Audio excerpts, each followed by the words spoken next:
Ngayon nalaman na natin na kung gaano kalawak po ang korupsyon sa Pilipinas.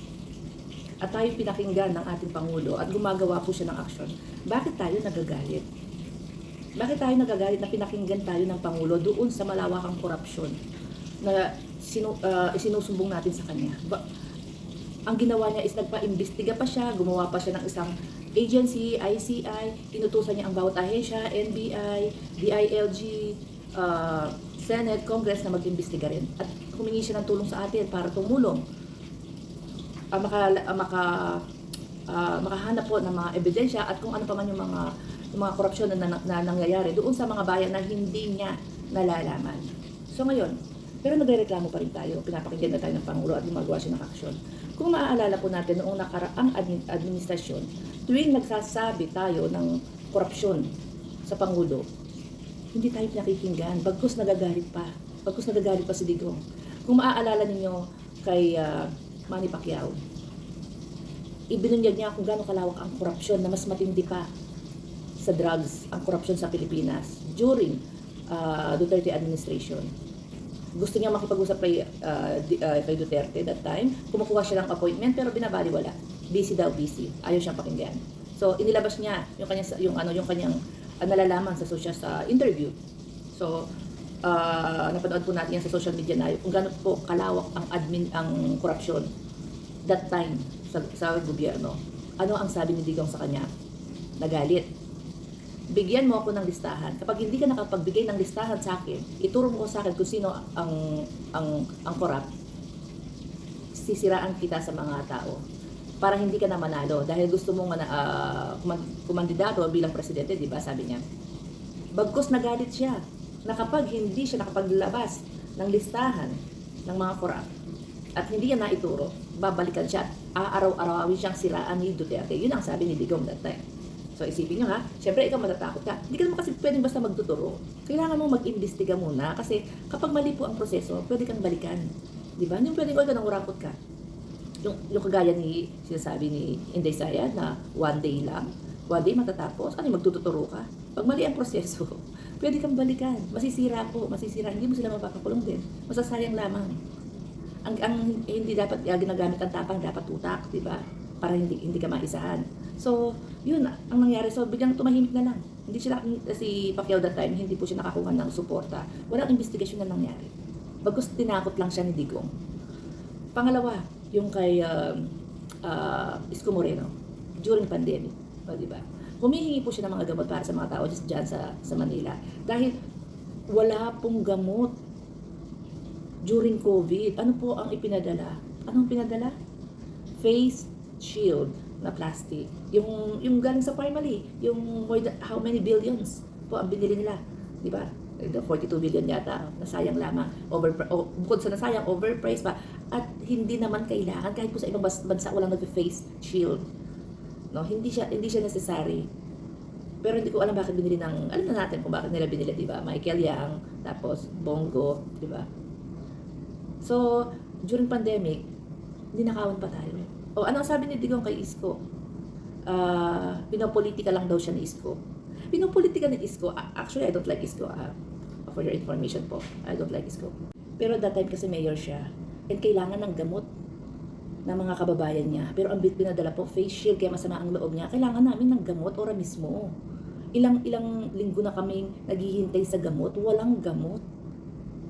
Ano yun? Magkakamatayan na lang? Pangalawa yan, di ba? Pag sinabi niya, pinopolitika daw siya, bigyan mo ng gamot. Pinopolitika, ang hihingi gamot, binigay mo face shield, tapos sasabihin mo pinopolitika ka. Pangatlo, yung pong kay Bongo, na nakikialam po sa pagbili ng warship, di ba? Nasa 5 billion yata or 6 million yung pagbili natin ng warship that time. Gustong pakialaman ni Bongo. Ano ba si Bongo noon? Arali lang si Bongo noon, di ba? Galit na galit siya doon sa Rappler. Galit na galit po siya na sabi niya, asan yung listahan mo? Asan yung kesyo ganito? Sabi niya, alam mo ba na bilyonaryo ito? Pumunta ka ng Davao, pagtanong mo to, bilyonaryo ito. Hindi niya to, sabi niya ganyan. Hindi niya rin pinakinggan. Hindi ba kapag you are a good leader, you should be a good listener. Hindi ka magiging good leader kung hindi ka magiging good listener. Tandaan po natin yan. Pero kay Digong, no, never. Hindi po siya naging good listener at all. Sa mga jeepney, di ba? Ano sabi niya? Ano sabi ni Digong? Sabi niya, mahirap kayo, magtiis kayo. Which is, yun naman nangyayari. Tuwing may bagyo, ano nangyayari? Wala tayong pera. Maghintay kayo. Maghintay kayo by the end of the week. Itatry pa, sabi niya. Susubukan makatulong. Walang tubig, walang pagkain, walang tulong from national government at all. Kaya may mga mayors po na talagang nag-iiyakan na in their heart na saan kami kukuha ng pera? Ubus na yung confidential fund for natural calamity, di ba? So humingi sila ng tulong sa national government. As in wala, DSWD wala pong laman ang mga warehouse natin. As in wala. Wala pong laman ang mga warehouse natin, nag-uumpugan, pwede ka nga daw mag-bowling, di ba? Pinakita naman. Oh, ang mga bigas, may mga bukbok.